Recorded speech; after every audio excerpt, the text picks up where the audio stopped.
Okay, here we go. Or you can do it through Zoom. All right, here we go. We're recording. Are you ready? Okay. All right. Okay, so I'm going to go back to the question that was posed. Okay, so the question, as I understand it, it says referral emails are coming in the day of the meeting for a reeval. Our case managers are overwhelmed and unable to schedule a month out. Are we able to start working on these reevals before we get the email? Yes, the answer is yes. So that is perfectly fine. Will there be a place on the referral to request a language dominant screening? We need to talk about that, or a note the students that EL or a newcomer status. So we need to talk about that and ensure that process a little bit better. We haven't clarified that process yet. When will we might expect a written policy and procedure to refer to? Monday. So I'll send that out on Monday. Okay. All right. You want to start shooting me your questions? I had one. Neither of my buildings, one building has no plan yet. The other building has a great plan. I was just curious because I've had a couple parent requests brought to my attention. And sometimes with parent requests, we don't have any data collected yet. Will those go to us despite having no data attached? Will Brittany send them to us anyway? So the background questions, so when you say no data, are you referring to no RTI data? Right. Yes, that is correct. So you'll have to start the RTI process around approximately the time of getting parent consent. So you'll have to get them logged into EasyCBM and all the other kind of thing. Now, if they are a student that is average in all areas on the universal screening data, I don't know what that's going to look like. And that would be a discussion with the parent at the Reds about what eligibility will look like, and that the child hasn't come up at risk on anything, and there isn't any areas to intervene on. So there's that component. So that I would have that discussion then. And Karen, I have to say that I just got some this morning from Brittany that weren't parent requests, that the presenting concern was just child is working below grade level in one or more basic skills, and there's no data with it or vision hearing. They're all blank. Okay, so and it was my understanding that when, and correct me if I'm wrong, but when you first went over it, I thought that when they turned it in without the background things like the vision hearing and those things, that was not going to be considered a complete referral, and we weren't going to get those.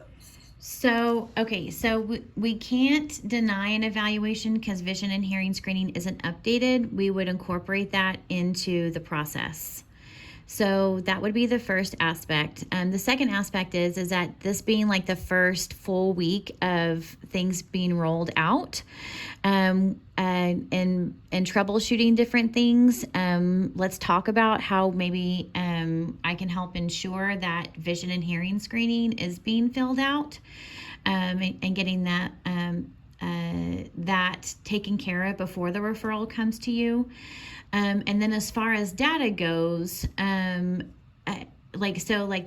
the child is working below grade level in one or more basic skills. So the referrals come to you, but there's no RTI data attached to that. Is that what you're saying, Tammy? Correct. Correct. There's nothing. Frankly, if we have teachers turn that in, they're going to turn in a heck of a lot of kids. Okay, so is that for one of your sites, or is that for more than one site for you? I have only looked at like 5 or 6 that came in just this morning, so I haven't determined how many sites and how many of those there are. Okay, so if you notice, that one was one site. Okay, so if you're seeing a trend with that, is that a conversation that I can have with the RTI person that's submitting it? Do you think that would be helpful?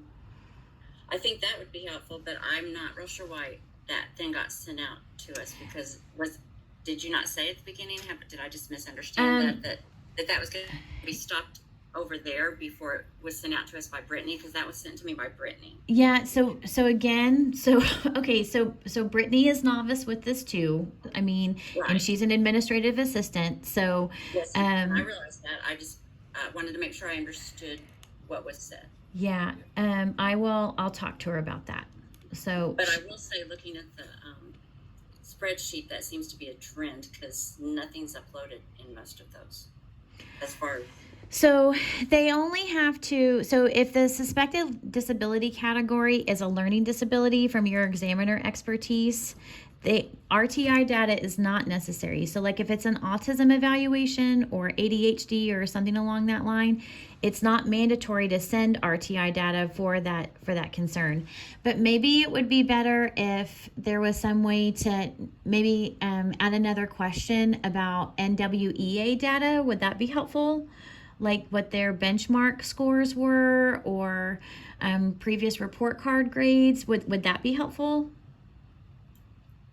I think we can probably look those up. These weren't. This one wasn't autism. This one is just strictly this child is low referrals. So these aren't those other Okay. concerns, because several of the other ones I got were like parent requests, and so I knew things probably would not be uploaded. Okay. This one apparently, as a teacher, turned in this kid's low, so they put it in a referral, and it got sent to me with pretty much nothing. Okay. Tony, what you're saying is we as psychs would expect there to be, if it's not a parent request, We would expect some data. and if it's for LD, we would expect 4 weeks to be attached before it's emailed to us. Before it's sent to us, right? Or even just some kind of data, just any data, Okay. any data to reflect what substantiates the referral. I mean, they just look at the kid and go, oh, what grades, scores, something to substantiate. Because I think that child is working below grade level in one or more basic skills is probably a drop-down list, Mhm. and I think the majority of our district would fall under that. Okay. It's a true statement. Okay. So so either so if that's the primary area of concern, that there, like what Janice had just said, that there's some type of substantial data that supports the nature of the concern. So previous, like 4 weeks of RTI data that's been done at some point or more, grades, universal screenings, some other type of maybe standardized assessment, et cetera, that needs to happen. So so it sounds like I need to edit the background questions to make sure that is definitely a mandatory factor, a mandatory question Maybe that's just a answered. statement that says what data substantiates this concern.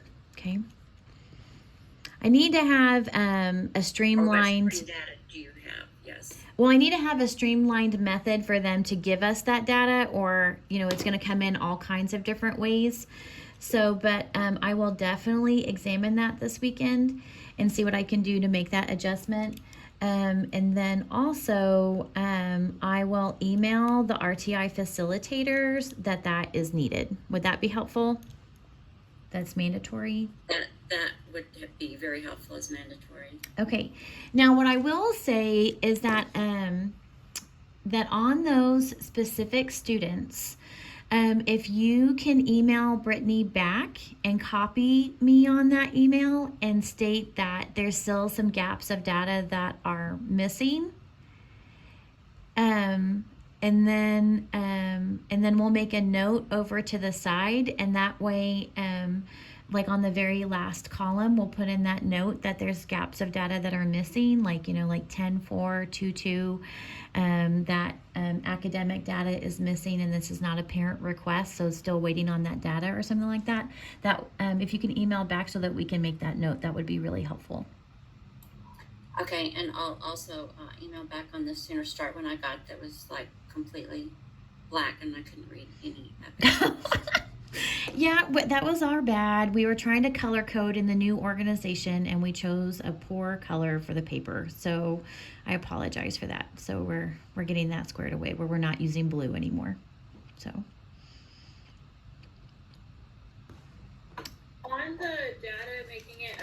required thing. Can we make it be required for all of them, even though, like, I know it's not required for everything, but what's going to happen is they're going to be like, oh, I suspect AU, and it really not be that, just so they don't have to do it. Because I see people in buildings doing that. And they do that. Katie's correct. They do that. Okay.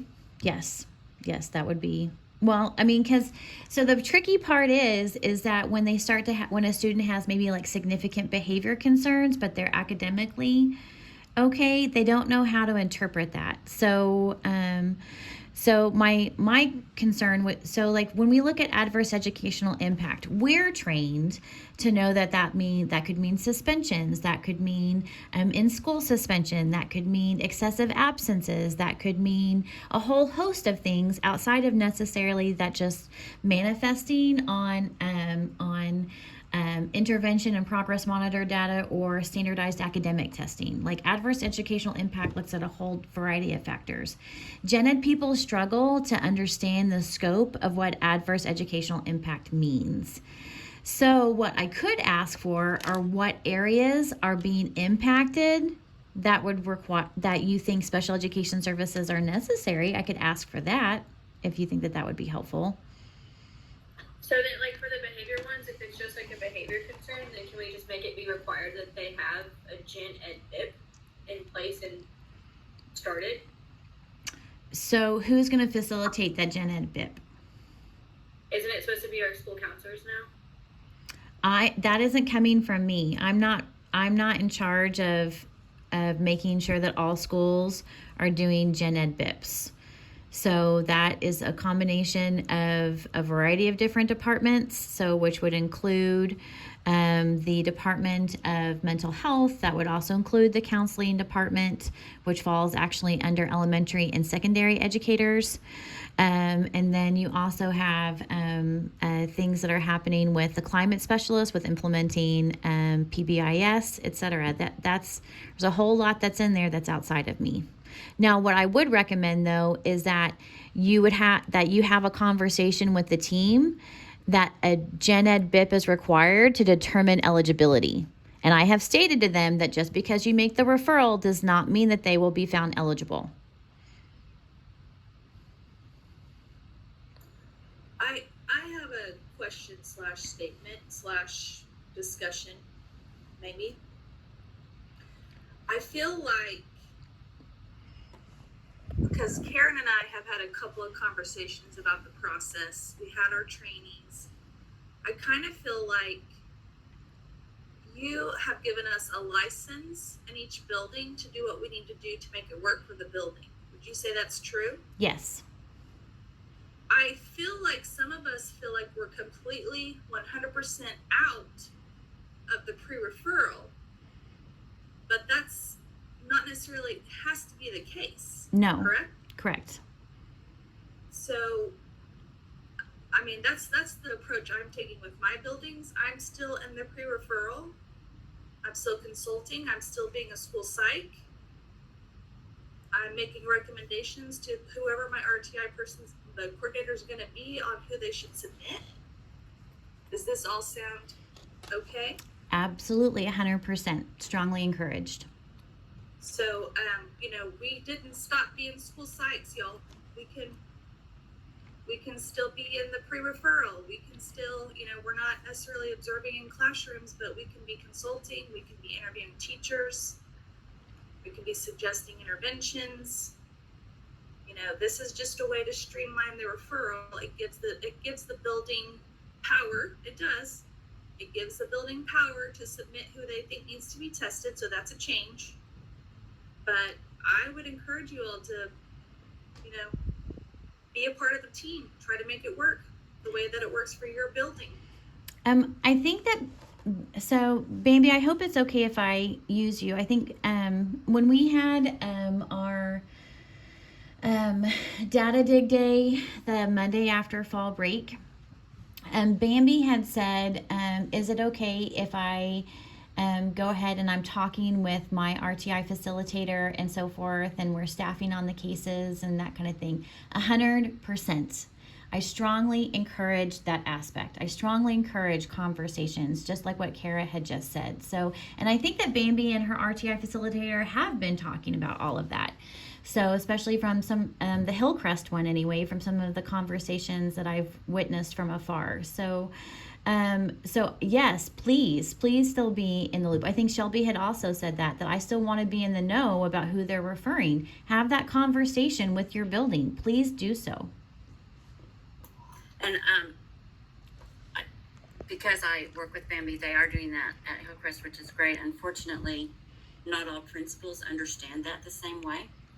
Okay. And so there are some schools where that's been tried, and the principals don't understand that we still have any role in it whatsoever. And so when those when that suggestion is made that we sit down and look at them together, they think, oh no, you have nothing to do with this anymore, and so just go away because we're going to put these kids in, and that's the way it's going to be. Well, if that's... So maybe the principals also need to be advised about that, because I think there was a whole bunch of misunderstanding. Okay, I can say that. I can definitely share that with emails to still consult with you, etc. What I would also say is that if you notice that one of your particular buildings, hold on, I'm writing this down. Still consult with Sykes. If you are noticing that one of your buildings may be struggling with understanding some aspects of this, or you're seeing some discrepancies with the information, etc., you don't have to be the bad guy. You can, I can come out, or we can do a Google Meet with your school personnel, and I can be the bad guy. I can have the conversations with them, etc. So that's perfectly okay. I think I probably have visited almost 10 schools. So at this point, probably. Just let me know. I'm willing to help support. I almost feel like that'd be beneficial for every school. Okay. Well, I'm not volunteering for every school. I shouldn't say I'm advertising for every school, but I am definitely willing to go out and visit if you reach out to me and tell me.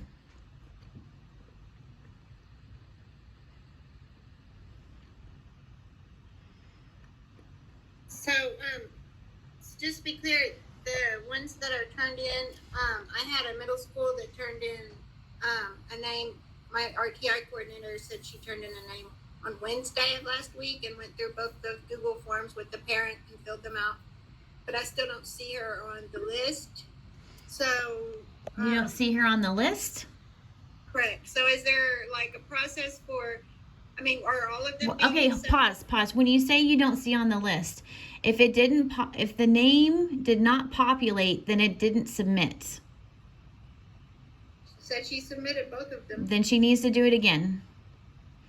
If the name is not there, I would recommend that they hit Control Find or Control F and plug in the name. But if the name is not on the list, it was not submitted. Okay. So So then, it automatically populates onto the list? yep, every time. And are the RTI coordinators able to see the list? So not all of them I've given access to because of FERPA. So it's been more like cautionary. But this weekend I'm creating a school spreadsheet for every single school. So the master list. My arm is getting tired. The master list is going to be weeded out for every single school. So like Arthur, Adams, Thelma Parks, Bodine, Capitol Hill Middle School, U.S. Grant, like every single school, which also, Janice, includes all of the individual EES sites. Every EES site will have their own. And then also all of the pre-K centers will have their own. Putnam Heights Academy, etc. Every building site will have their own tab. And then the referrals are going to populate by that individual school tab. tab, and then I'm going to be giving access to the RTI facilitator and the examiners and the principals, and that will also be content manager access. So meaning that you can share that with other people. So you could share that like with your related service you could share that with your SPED teachers, etc. I don't have a master list of all the SPED teachers in the district, so I rely upon other people to share that information, like the coordinators and that kind of thing. But this weekend there will be a 60 plus more tabs for every single school. And so access is going to be limited now to just the school psychologist, speech pathologist, OTs, and PTs seeing the master list, and then just the RTI facilitators, etc., will only have access to their school. So that will be effective Monday. So everybody can see who they've referred and all that kind of thing to help troubleshoot that situation. So, is Brittany emailing OT, PT, and speech? I think that we had talked about this before, on the OT and PT, that the OT PT department requested that you all share that information with them, that they not be included in any referral, and that you all share that out, according to if they need to evaluate or not. And I met with the speech pathologist yesterday, and the speech pathologists have requested that unless it's a speech only concern, that happen with them as well. So essentially what the related service examiners are asking is that your old methods of that you, the school psychologist, reach out to the speech path, OT, and PT still exist. So how do you feel about that, Karen? Because I really feel like we shouldn't have to be the keepers of speech path, OT, and PTs. And that wasn't the old method. The whole team. Well, OT maybe didn't, but speech was always the box. I'm sorry, Doretha, what did you say? That wasn't the old method. Speech was always involved. They were included in referral because there were screenings. Okay. We were not responsible for getting involved. Well, I mean, so I don't know. I don't know what would be the most I will effective. say that OT or PT, I usually would reach out to them. I'm like, And then I did too. we cover so much. I just like, why do I have to? So we have the speech paths on this side, and we have the school psychs on this side. So the speech paths were asking to not be included because they didn't want to receive all the emails, but you all are saying that that they need to be included, and then they can weed themselves out accordingly. What about I see a lot of head nodding. Okay. Speech? If it's a required component, they need to be, like, if it's autism, they're included. If it's HI, they're included. If it's a mandatory component of the disability, well, I guess we don't Well, have so that's the disability. tricky part, is that Right. because these are, because that's not coming into you, is that aspect of it, that's the tricky part, is that these people, the gen ed people, don't know if it's a necessary component. So, I mean, we can leave it in place where the speech path is copied on every one of them, and then they just let Brittany know that they are opting out, that they're not a necessary component. We can do that. So, I mean, I'm fine either way. I'm open to either. Our speech paths, let's say we've got the referral, we're meeting with the parent, we're holding reds, and the concern for speech language comes up. Are speech paths okay with us checking their box without them being aware we're checking their box? That seems to me to be a natural consequence. If they are asking to not be included, that seems to me to be a natural consequence, and they're going to have to deal with that. That, Yeah, that's that going needs to to be be made more clear to them. referrals for them. That will, they'll be tested more if they're not going to be part of the REDS process. I honestly don't think it's fair that they don't like something, so they don't have to do it.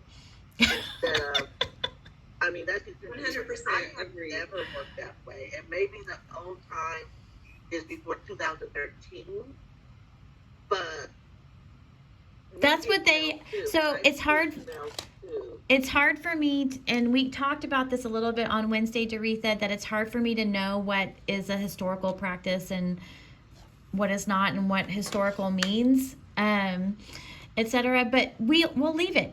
I will let the speech pass know that they're going to be copied on every one of them, and they have, and that they have to work with you to weed out whether or not they're a necessary component, and then email Brittany accordingly. So it's fine. Not going to argue about And that. how is Brittany knowing how would she know whether or not to include the speech path? Because the thing is checked. So it's auto-populated, that the speech path and the school psych pop up right there.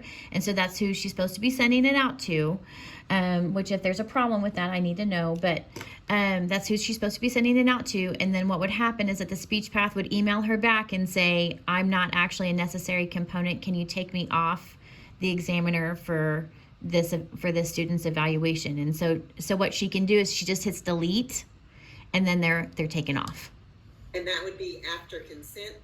That's how they know. Well, I would no. Well, so I would imagine it would be a combination of ways. One would be looking at the referral data. Would be looking at the pre-referral data that would come in through the email. That would be one way. The second way would be to talk with you. So like through email correspondence, etc. And then the third way would be that when you actually obtain consent and you discover that communication is not necessary. So I would say it's a factor of those aspects. So they could be taken off after parent consent is signed. They could be taken off before parent consent is signed.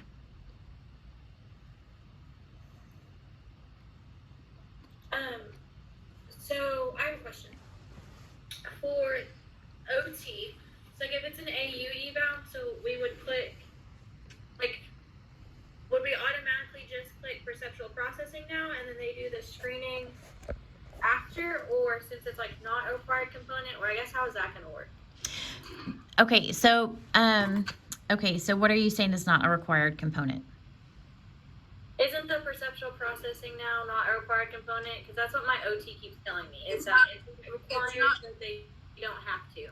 It's not required, it's recommended as needed, so during your interview with the teacher, you're gonna have to figure out if sensory is a concern, and if it is, you check it. Okay, so then I guess since we're with that, so then if I check it and I'm like, okay, I need you to screen or test, then are they going to screen and test, or are they going to keep telling me, no, it's not required, I don't need it? So, okay. It's a big risk to have that for autism. What'd you say, Doretha?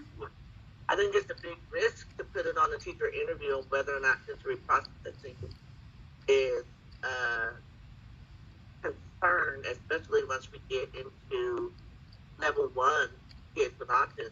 You know, I mean, something that an AU team member might totally see as because he's rubbing his belt loop like crazy doing an eval, a teacher would know that is a sensory processing concern. So I think we should keep best practices where we always evaluate it for sensory processing with AU. I don't, even though the state says we don't have to do that, I don't why we should make it. And I'm not on the AU team anymore, but I mean, I really like them being involved on AU. I think we need to focus on best practice. So the people that are on the AU team, you're the best practice people in that arena. I think that we can come to a general consensus on that. What's best practice? Doretha, what I think I hear you saying is that sensory should be involved always. Yeah, best practice would be that whole team approach. Sensory's always involved, as well as communication is always. Right. And they may not qualify for the service, but it was addressed at the evaluation. That the reason we, on the PowerPoint that I made and the quick reference before, a lot of the changes have taken place this year, and this was because, this was thought of by Tanya, so this wasn't my idea, but in our district, if sensory is needed on the IEP, the OT provides that. If the OT did not assess, they're likely not going to put it on the IEP as a service. So that's why we made it a, pretty much it's going to be checked if autism is suspected. That was the reason behind that. Is that something that we can do, Karen? Just make that a mandatory thing? Okay, so That a sensory profile is done on every AU eval? Is that what I think? I think I hear that being said. I don't know. Y'all correct me if I'm wrong. So sensory doesn't necessarily have to be done through a sensory profile. That can be done through parent interview, observation, etc. So that's the first aspect. However, I would say that, and I see Dawn right there, so it looks like we need to probably incorporate Dawn into this conversation as well. But she doesn't have to right now. So first and foremost, I think that this is a conversation with the OT department about best practices with autism evaluations and to have consensus across our departments. The second aspect is that if, going back to Katie's question, is that if you do end up checking perceptual processing on the parent consent form, the OT department and CODAs are aware that their screener starts with parent consent. So if you are looping them in, they will do their screener at that point. And they're going to work through the evaluation process after that. So they're going to do their screener, and if their screener determines that there is not additional data that needs to be collected, they're going to stop there and they're going to report on the MEGS that level of information. If they need more intensified assessment information, then they're going to move forward with that and do a more elaborate evaluation, etc., especially under the motor sections and that kind of thing. So just like how you all work, I see you, Brenda. Hold on just a second. And so if we're just like what we do with our assessment practices, that we start with a big net assessment and then we work through more diagnostic assessment, the OT and PT department are doing the same practice, but theirs doesn't start until parent consent is signed. Yes, Brenda? Okay, so let's say that the screener, that all happened except for the MEGS already happened. And then after the MEGS happened, it was brought to my attention that the student needed PT, warranted a PT evaluation. Does that mean, and then a gross motor was not marked on the consent. Initially, it was just perceptual processing, but I did send the email out. I was a little confused. I sent the email out asking them to screen. So anyways, the initial MEGS has already happened, and they are trying to write the IEP, but what happens now as far as him getting, who is supposed to get consent for him to test, or how do they go about that process? The school psychologist is always the case manager of an evaluation for OTs, PTs, and CODAs. So what I would recommend is that after the IEP is signed, that a reevaluation be opened for just motor, so that the physical therapy evaluation be taken care of. But you need to have probably a conversation with your physical therapist about what all that needs to look like. So I'm still not understanding. So the IEP's being written, and then after it's written, then they get consent? They don't get consent. OTs and PTs and CODAs never get consent. School psychologists get consent on behalf of the OT, PTs, and CODAs. So after a child is placed, I don't think that sounds right. After a child's initially placed, let's say they're placed, and then now all of a sudden somebody forgot to check gross motor and they want a gross motor eval. You don't have to open up a whole re-eval to do a gross motor eval. That would just require a consent and motor to be checked. It's not going to change the disability category. No, but it's going to change a service. It could change a So service. would that not be with the related services for the IEP, for the case manager? It would just add a service, and so in the past, all we've done is do the parent consent on the. It wouldn't be a reason to open up a brand new set of needs. So you've just written a parent consent without a REDS. Correct. You add. No, we did the And then was the IEP? Not if you've already done needs. We're saying if you've already done needs, typically in the past, we have never, just for a fine motor or gross motor eval, we have never opened up a new set of reds and then done a new set of meeks, because it doesn't change the primary disability. Okay. So what I just told you is how I have practiced. Okay. So, which is, I would say that's not, I don't. which is fine. That's fine.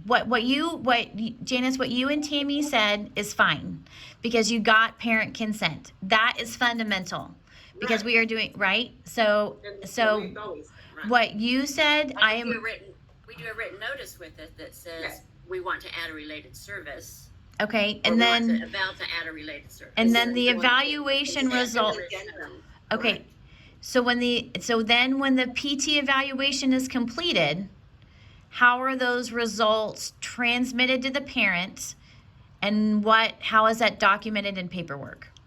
They sit down with the IEP team, APT. go over their testing. The IEP team decides, without the site's not in on any of this, they decide if that related service needs to be added, and then they do that with the IEP. And I see We Dawn. do an addendum. That's what we've We done. do an right? addendum to add services. That's what we do. Okay. So, That's I'm fine. still kind of unclear on what to do. Okay, Brenda, hold on. Pause. Hold on. Janice and Tammy and everybody else, I'm fine with the process that you have been doing on that end. Okay, and I'm recording, so it's out there. I think Brenda's biggest question is, if they have to do that, who is responsible for doing the consent? So what have you done in the past, Janice? And I think that there's been a variety of different ways. Some case managers are comfortable with just going in and doing a consent and doing. I've done it. I don't know that there's been a standard practice on that. I don't know. Kara, what do you think? I will say that at the beginning of the year, when we had our special ed meeting at Douglas High School, we all went. I think Dawn maybe addressed all of us and said if it's needed after meetings, then the case manager will, he or she will gain consent. I have a slight reservations with that, just because some case managers, I don't know that I would trust that they would. And Dawn and I have run into a couple situations where they said they did and they didn't, and so then we had to go in and kind of backpedal. So when they get consent, do they have to go to the RTI coordinator, or is it just something they do? no.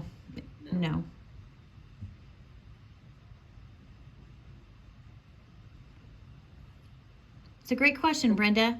Thanks for opening up Pandora's box.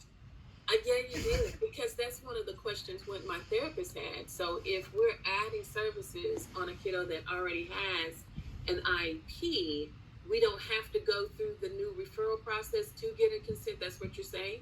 That's what I'm saying. At 11:48 on November 4th. I think the only other thing that comes to mind with that particular situation is then now their CODA or OT, it's not showing that they have another eval. And so it's not counted in the number of evals that they're getting ready to have to, that they've got coming up. Well, then we'll have to see how we can fix that for them. So maybe there's just a way someone can, if the CODA or the OT can just email and say, I've got one more, or I don't know how that would work, but you know what I'm saying, just to keep good count. yeah, we can maybe. We can think on that. Yeah, Dawn, not to add another spreadsheet to the mix, but maybe we need to add another spreadsheet. So. Yeah, that's what I'm hearing.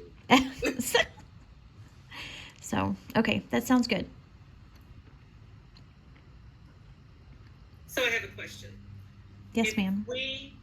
If we decide once we get a referral that we do need OT and or PT involved, we notify them. But then do we also notify Brittany so that they're added on the spreadsheet? No, it's I'm not there yet with her, but I will be training her on parent consent, how to look for motor and look on the reds that you're going to be doing OT or PT testing, and so that she can be tracking that without your email involvement.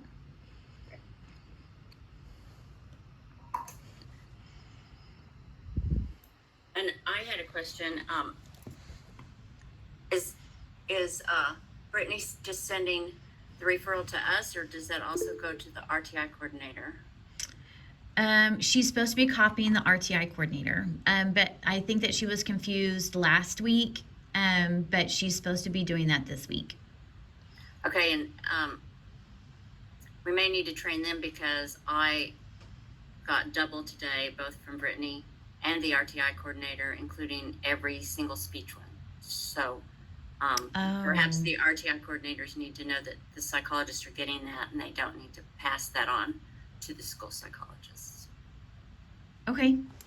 So Tammy, you're saying that I need to let the RTI coordinators know that But that's just a copy for them because the psychologist okay. is getting the same thing, because the RTI coordinator then turned and forwarded me every single email from Brittany that I had just gotten from Brittany. But she also forwarded every speech one that was sent from Brittany to the speech. Did she not pay attention? Okay. Anyway, fine. It's fine. You know, funny little side note, some people's level of understanding would be indicative of this statement. So who is the RTL coordinator? Yes. Yeah. True. And then, of course, in NWEA, there's the whole RIT thing. And so that's added an extra level of confusion to all of these people. And you know, that's not all the big data. I mean, the PMP mentions, you know, classroom assessments and curriculum-based measurements, and then you go into an Infinite Campus and you look under grades and you look under details, and there's no data in there hardly at all either. Is anyone else having the problem of the other RTI facilitator forwarding the emails to them, like what Tammy had just shared? NIFITE doesn't have an RTI coordinator yet. Okay. Are they working on that, Jen? I don't think they're clear on how to proceed with that. Okay. Would you mind sending me an email with like an AP or someone like that attached to that? So that I can address that with that site. Well then, Tammy, since this may not be a district level issue, would it be okay if I just send an email to the specific RTI facilitators for you that are causing that problem? Yeah, yes, and I'll be happy to email you about that. And I will say I also have a school that doesn't have an RTI coordinator, and then one who also has an RTI coordinator, but they've made their own spreadsheet and decided to use that first. Okay. And we're not open to me telling them that this was supposed to start 11/1. So I'll email you about those two. Okay, that sounds good. 1 second, Jen. Cole had his hand up first. I feel, this is not a classroom, so anyway. So, Cole. My question, which was on the spreadsheet, has to do with this new phenomenon of keyboarding for an OT. I'm just curious because some of our kids, you know, we've kind of transitioned away from handwriting to typing. And some of our kids are just lost with that process. And so is that an OT issue per se, or is that because some of our kids cannot keep up? I mean, some of our LD kids, I've noticed. I don't know. I don't have the answer to that. So, and that was the question I wanted to ask Dawn earlier, but she stepped away. Is to see. Well, if you want to email me that question, and then I'll pass it, and you can copy Dawn on that, and then we'll get back to you, and then we'll also share that. We can share that at this next school psych meeting. Because I think that we're finding out that, where I'm at least seeing that the kids are no longer doing paper pencil tasks, and they're on, you know, they have totally left that. Yeah, I don't know. Cole, why don't you email that question? Katie, before you, let's go to Jen. Okay, that's it. Yeah, but no worries, I'll email it. Thanks. Okay, thank you. Jen, your question? For our students that are ELL for language dominance, I think I already emailed this question to you. I'm sorry, I sound redundant. Are we putting in that request for language dominance, or how is that working? So we haven't established that process yet. So we need to work that out. So that's kind of piggybacking, Melissa, off of your comment just now. So we need to figure that out. Especially Melissa, we need to sit down and troubleshoot that and come up with a general template and then run that past like the school psych department and so forth and see how we can get that implementation taken care of, what would be best. So I don't have an answer to that at this exact moment is the answer to that part. So, but if you as a school psychologist have specific concerns about language dominance and you have started you're about to start consent, you'll need to reach out to Melissa like you have been and start that process. Katie. Oh, okay. All right, Janice. Language dominant. Okay. All right, Katie, your question was about language dominance too? Okay. Okay, Melissa, would you like to chime in now? I've been getting a lot of questions from the ELL facilitators about, and I don't know if you guys have anything to do with that, but they're not, newcomers are not, they're saying that they're not to be tested until they've been here a certain amount of time. Well, that's not true, right? Most of you. Okay. Because by law, they have the same rights to be tested as anybody else. So you cannot wait. Just because they've been here, they just got here, and they're requesting testing. You cannot deny them that. But I think most of you know that. Now they're Spanish only. You have the option. You can ask me to go and give them an evaluation just in Spanish so you can get those scores. And I don't mind doing that. So I'm just putting that out there because I've been getting a lot of questions about that lately from the ELL coordinators. Melissa, we'll try to get our schedules together so that we can start talking about this and have a template ready to go for everybody. Yes, Dana? Me? Yes, ma'am. Okay. My kiddos that have been placed on emergency 504s at my one building, do they now go through the process of turning that in through the RTI coordinator? Yes. Okay.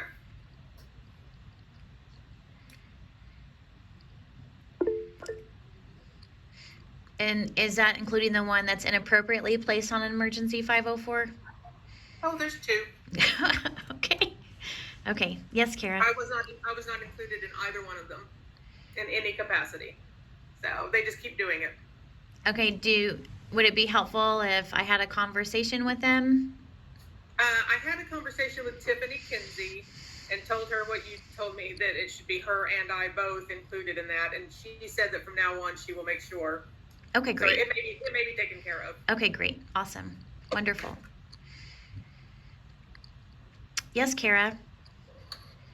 I know we don't know all of the logistics about language dominance yet. Did we decide we could do that without consent first, or do we need consent first? No, you can do that without consent first because her testing can drive classroom instruction. Katie. So I have an RTI coordinator keep asking me, if the RTI coordinators are going to get a stipend for being an RTI coordinator for how much extra work they have to do. That is outside of my area, so I don't have an answer for that. I'm not in charge of stipends for any type of gen ed personnel. I have a question. I'm sorry, I'll raise my hand. Janice is first, Brenda. We have to take our turn. I have a question about reevaluations. So I'm still very foggy on how those get turned in, when they get turned in. My case managers know nothing about any of, I don't even know who turns them in. I honestly would prefer to turn my own reevals in after consent. That's fine. That's fine. I don't have a problem with that. So I'm not, but I mean, when I gave the task to the case manager or the sped department chair, my goal was for you to not have to do something else. But I don't have a problem with you turning them in. I don't have any issue with that. And again, I think it's going to vary. Like who you can trust, and maybe who might not do as good of a job. Mm-hmm. But Right. it can be turned in after consent. Yes. Because we don't always know. Because it sounded like, I think before it was like prior to the meeting, and I was like, how's that going to work? Yeah, we had talked. I think that we had talked about that before fall break at our Wednesday meeting. And so yes, that's fine. It can be. Okay. I think the word that we used was historically entered in. So Okay. and that's perfectly fine. Okay. So how does that look? I mean, how do you turn it in, Jenna? I'm not certain. So this is. I know I can go to the link. Yes. So okay, so Okay. you're. I feel like it's a little redundant. You have to enter all the background information over and over again for this. You are right. You are right about that. So what I would put on there is like NA or already taken. Yes, something along that line. So it's just like so I had a similar conversation with the speech paths for when they get a speech only referral, etc. And then because they're the case manager, right? So they're doing a reevaluation for a speech only kid. And so they're the case manager, so they're submitting the referral request. And so the background questions, like you're reinforcing a process. So Brittany is looking for the background questions being answered. I told the speech paths it's at their discretion about what they wanted to answer on there. And if they wanted to answer NA or we'll fill this out later or I'm in charge of this or or if they actually wanted to fill it out, that's fine. I'm open to either, whatever works best in those circumstances.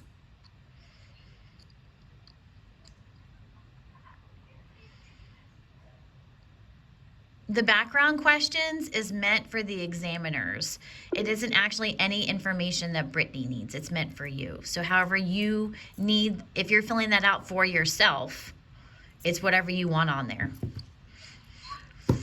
Okay, yes, Katie. So on the background questions, are those automatically populated to the spreadsheet, or does she have to transfer them over? It's a separate tab, so you should be able to see that at the bottom of the spreadsheet. It's a separate tab. Okay, because I submitted one just so I could see the exact process, so I could better help my RTI coordinator. But I marked that hearing was a concern, and then when I got the thing back, it said that hearing wasn't a concern, but it was for an HI kiddo. Okay, so can you tell me the name? Kimberly Lopez. Amberly? Kimberly. Okay, I'll look at it with her and see what I can troubleshoot and figure out. Okay, and then when that, so if hearing is a concern, is HI automatically notified then too, or is that one that we have to reach out? Correct. Okay. Okay, I am actually late to another meeting, so I'm going to wrap this up here in about a minute or so. So, Cole, I see you had a message in there. I turn it in after I lock the event. Don't want to see Okay, sounds good, Cole. Sounds good. So it's okay as of right now for more than one, for anybody in a school to be turning these forms in? Okay, I am not going to Police? Yes. If it is submitted by someone else, so be it, especially on the reevals. Whatever works in that case. Initials, I would like streamlined to the RTI person as much as possible, but on the reevals, there's not necessarily a completely right or wrong answer. I was trying to streamline it to centralize people to take something off your plate, but whatever works for you all. Okay, thank you. And Karen, did you say that the child finds and sooner starts are eventually going to feed into so we can see those? What I'm gonna do is let me play around with that this weekend and see what I can figure out. I was going to sync it to where it's considered as part of your total number of evaluations. That part is easy-ish. But integrating that data into the workbook itself is a little bit trickier, because on our Sooner Start one, I actually have it situated where there's formulas in there that help out with our end of the year data report. So that's a little bit trickier. And is our total count of evals made up of new and reevals, or just new? It is new in reevals. This weekend we'll be including the open consents that are in Ed Plan right now. And the case manager can get the consent for that one thing I asked about, correct? If that's what works, like Janice had said, if you can trust your case manager. For the language dominance, does the RTI coordinator need to send that, or does the psych? Who's doing that now? Well, it sounds, well, okay, so first of all, again, I need to work out procedures with Melissa for what that needs to look like. But what I would honestly, because her assessment is considered part of classroom instruction, as they are in the problem-solving process, like with interventions, I would honestly recommend that they do that before they submit the referral. Okay. But they're submitting referrals before RTI. That's going to be that's what's going to happen. Okay. They're going to submit referrals before they do any intervention, data collection. Well, after I work through, Melissa, what the process should be, and we've hammered it out a little bit more, then that sounds like that was training on my end and on Kyle Allen's end with how to help them understand about when Melissa would be useful. So Karen, language dominance, what I just heard you say, language dominance can be done prior to consent. 100% yes. And as it should, right. Okay, guys, I have another meeting that started 7 minutes ago. So I'm going to give you, these are the last two questions. So I love you all, but these are the last two. Jen?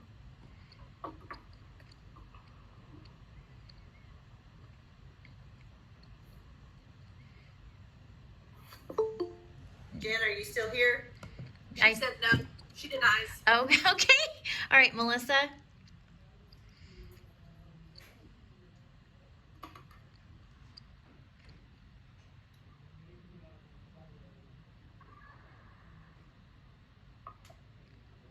I think you're on mute, Melissa. Melissa, you're muted. Do have to we can't, the reason that we do it when RTI has started is because I'll get a bunch of referrals. Like when I was talking to you before, that I got like 80% of a teacher referring her kids from one classroom. Oh, good heavens. So her whole classroom was referred to me. It sounds like pretty much. Okay. So that's going to happen. So what the sites are really good about doing is vetting. We need these students vetted, make sure they're good referrals before they come. So it sounds like I need to train the RTI facilitators on language dominance, assessing the WIDA, looking at those things too. So because they're just looking at standardized scores, or even if they're a little bit below average, there's going to be the majority of our kids, like somebody stated, they can't just be referring kids. Right. It's statistically improbable that 80% of your class has a disability. Exactly. So that's impossible. Yes. Okay. And that's been what we're dealing with the past 14 years I've been here. Okay. Right. Okay. Okay. All right. I'm going to get off now. You all are welcome to talk, etc. I won't close it out. If you want to continue to chat, that's fine. But I'll see you all on Wednesday. Bye, guys.